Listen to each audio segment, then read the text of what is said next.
What a time to actually flip things up at my channel. I've decided to do things the wrong way around, or maybe it's the right way around. You guys can tell me in the comments down below. But what I used to do was talk about a shoe and its history and its story and then get into the details of it. But I'm flipping that and doing the details first and giving you a look at all the little different parts of the shoe and then talking about the information behind the shoe. But this shoe has a lot in the information side that I really want to talk about. So I'm going to hold my tongue and wait till the end of the video to get into that side of the shoe. And first, we'll get into the bits and the details about this. And there are a couple of questions that I want to talk to you guys about today, which is one is that why is this the perfect follow-on from the 0.3s? This is the Why Not 0.4, obviously the fourth in the line of these Russell Westbrook shoes, and it's the perfect follow-on from the 0.3. It's not just a good follow-on, it's not just a nice follow-on, it's actually the perfect follow-on, and we want to talk about why that is in today's video. And also, one detail on this shoe gets lost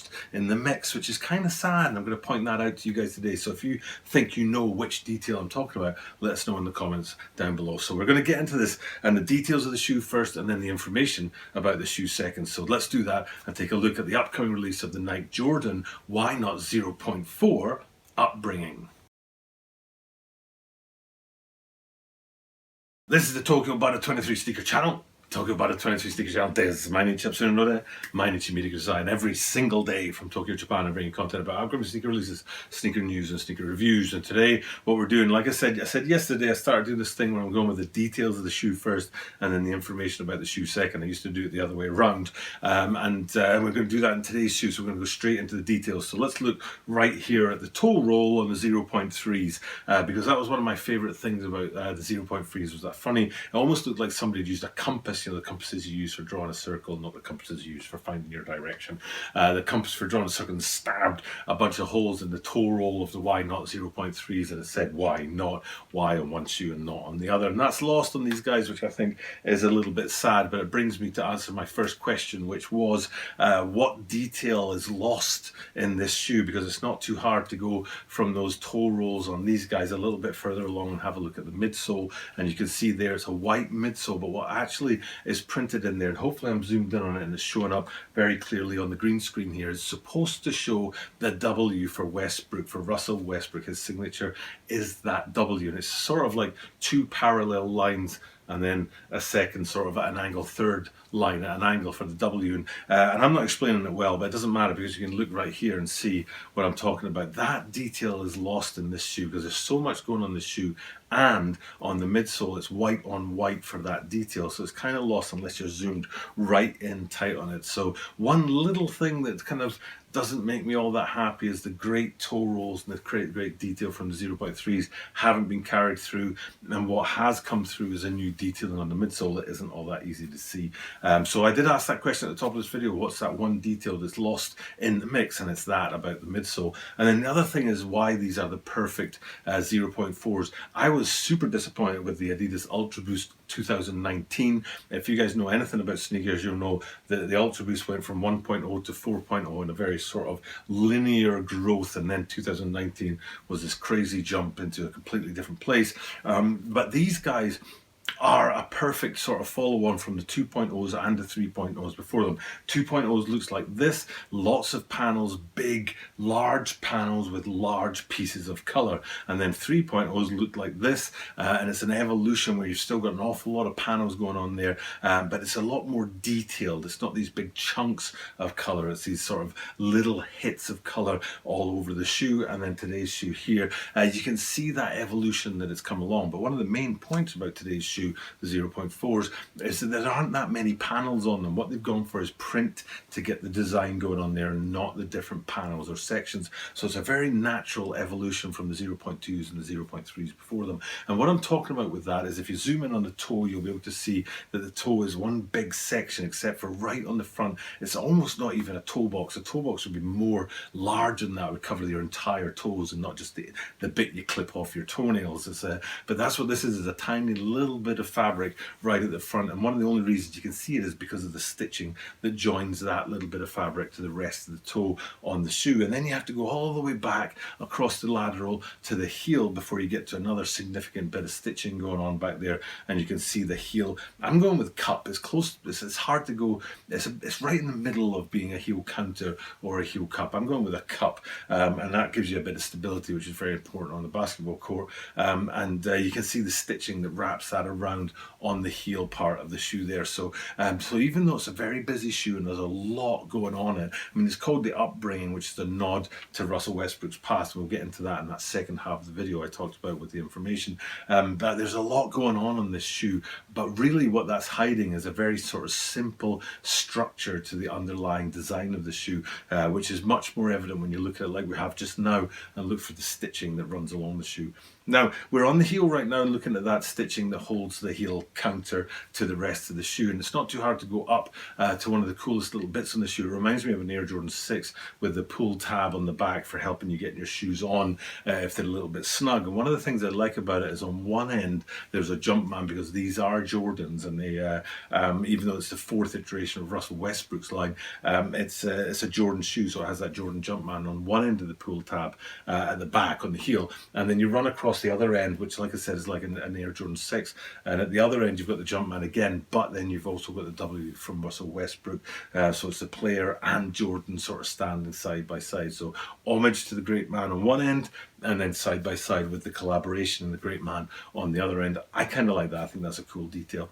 Speaking of cool details, let's flip it out and go up high and look down low on this shoe, because there's three different things to look at. First things first, we'll look at the insole, and you'll see that big W branding on the inside there, which is the W for Russell Westbrook, in two different colors on the left and right shoes. And then we pan forward and you see the tongues coming into view. Hopefully this is happening nice on the green screen behind me here. And again, two different colors on the left and right shoe. And then even if you come down from that, you've got the lacing system and two different colors of laces as well. So you've really got two very distinct left and right shoes here. And while I've been panning down the insole, the tongue and the laces on there, you hopefully have been able to see a bit of the surrounding upper as well, which gives you an idea of just how different the left and the right shoes are. And that brings us into the second part of this video. I'll do one thing. I'll do one thing though. Before we do get into the information about the shoe, the one thing I want to show you is the outsole, because that icy blue outsole always makes me very, very happy. And that's what we've got today, this icy blue outsole with just a couple of little hits in there, one big jump man and one little disc and a jump man in there. But basically the whole thing is icy blue, and it's very, very cool. And that will be the final detail that we're looking at on the shoe before we actually now get into talking about the shoe itself and its information, its history. Like I said, first things first, me giving you the details and the hits and the positioning of all the branding on the shoe, and then into the information about the shoe. And what I really want to get to today is two things. One is I just love how the basketball community pays homage to their history.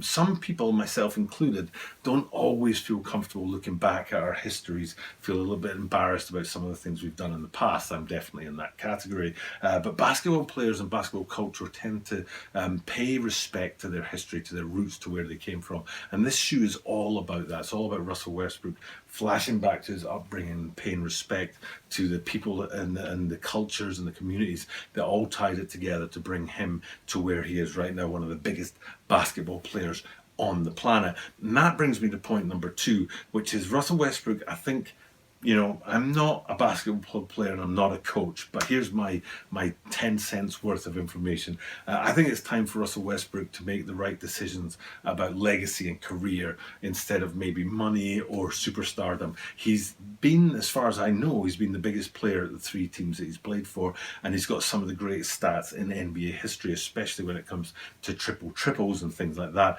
He's 32 years old, I think, and he's already, you know, up in the top, 3 or 4 in certain statistics, you know, and they're amazing stats too. Triple doubles are really hard to do, but you know, he's not won a championship ring as far as I know, and I'm pretty sure I'm right about that. When you think about, you know, players like Steph Curry, he's got 3 championship rings. LeBron James, I think, has 4 championship rings. Kobe had 5. Jordan had 6, or have. And it's, you know, 32 years old is pretty old to not have any rings for someone of his caliber. And one of the things I was thinking about is I wonder if he's taken up too much of a salary cap at a team for them to then use that extra money to bring in some stronger players around him. If he's just, you know, absorbing all the salary cap and then all the players around him are average, maybe what he needs to do is drop his salary so that the rest of the money that could go to him goes to other players. He gets himself a good team around him, and then he gets himself a ring. You know what I'm saying? And I really feel like he's one of the best players of his generation. There's a lot of good players out there right now. Some coming back from injury, some, you know, towards the end of their careers. But there's a few that, you know, you would talk about in, you know, Kevin Durant, Kyrie Irving, LeBron James, Steph Curry, and you would say that about Russell Westbrook as well. But he's got to step up and get himself a ring, because it feels like he's sort of going for it for himself rather than for his team or for the glory. He's more interested in maybe the money. So my little suggestion to Russell Westbrook, me as a 44-year-old non-basketball player, is maybe think about giving up a little bit of what you've got so that you can spread a bit more around your team, which will elevate all of you up together, and that might put a ring on your finger. So with that being said, that's enough from me today. Hopefully that's a good way to end this video. Definitely give me some feedback about the way I'm doing it, because I would normally do all that talk about Russell Westbrook and about you know, the difference, the shoes and all that kind of stuff, and the legacy and all that. I'd do that first, and then we'd get into the shoes. But I've been flipping that, talk about the details on the shoe first and then the player second. Let me know if that's what you appreciate, if that's what you like, and pop a comment down below. But that being said, it's time for me to sign off and just do what I do at the end of every single video, which is remind you that I do this every single day, and that means that you are guaranteed to see me tomorrow.